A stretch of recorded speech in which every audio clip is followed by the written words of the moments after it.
Pour modifier le format de position sur ta montre Garmin Tactix ou ta montre Garmin Fenix, appuie et maintiens le bouton Menu. Puis appuie dessus une seule fois pour t'amener complètement au bas de la page et sélectionne Système. Ensuite, descends jusqu'à Format et ensuite descends jusqu'à Format de position. À partir d'ici, tu vas pouvoir sélectionner le format qui va être affiché. Donc là, comment est-ce que tu préfères le voir? Et attention, là, je ne suis pas un expert dans le domaine, mais le H est là pour hémisphère et le D est là pour les degrés. Donc, est-ce que tu veux voir l'hémisphère dans lequel tu te trouves, soit nord, sud, est, ouest, et ensuite toutes les données en degrés, ou est-ce que tu préfères les voir en degrés et en minutes et en décimales de minutes, ou en degrés, minutes, secondes.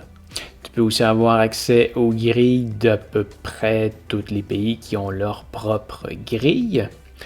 Ensuite, pour le datum, tu peux choisir encore là une fois le type de grille que tu souhaites avoir. Personnellement, j'utilise le standard WGS 84. Comme je disais, je ne suis pas un expert dans le domaine, c'est la seule que je connais, mais si tu as besoin d'une autre grille, eh bien c'est ici que tu peux aller la sélectionner. Pour la dernière case, le sphéroïde, ça ici, tu ne peux pas le changer. C'est une option que tu vas voir selon le datum que tu sélectionnes. Donc, si par exemple, je prends le WGS 92, le sphéroïde va être aussi le WGS 92 parce qu'il semble avoir son propre sphéroïde.